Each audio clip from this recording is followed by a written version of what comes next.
pangalan po nila? Francis Jeffrey Villa del Rey. Yan. Ilang taon na po sila? 39.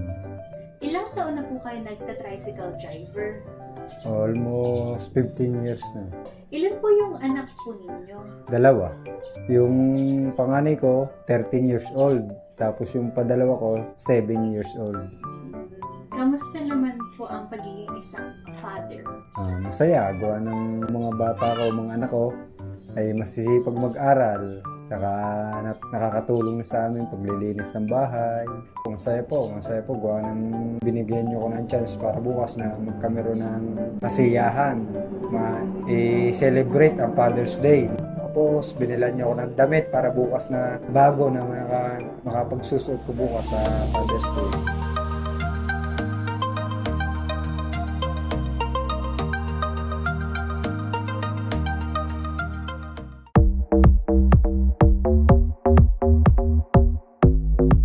Ano po yung message niyo po kay daddy niyo? Sana po ay tumagal pa po ang kanya pong buhay para po masuklihan ko po ang kanyang mga kabutihan pong ginawa po sa akin. At sana po ipalagi po siyang malusog at masigla. I love you po. Diyan na.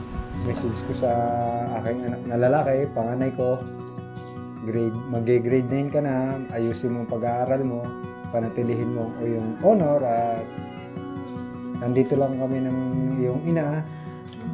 Handa kaming gabayan ka at mahalin habang kami nabubuhay. Siyempre nakikita ko ang aking mga anak at asawa, walang mga sakit, wala din ako sakit. Yun na lang, masaya na ako doon.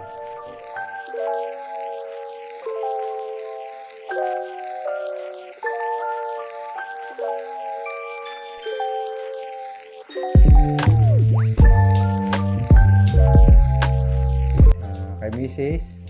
Jonah ang tawag ko ay basta lagi mo lang ako unawain kahit may pagkukulang, may pagkakamali ako, lagi mo tandaan na nandyan lagi ako sa tabi mo at mahal na mahal kita.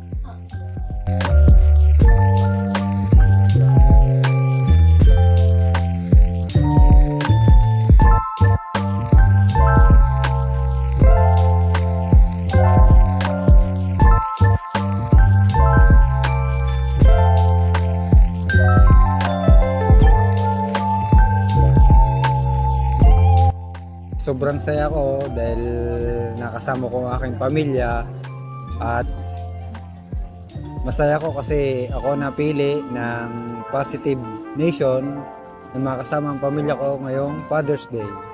Salamat Positive Nation. Love mo sa'yo daddy mo? Happy ka? Busog ka? Thank you, Positive Nation. Thank you, Pape Patricio.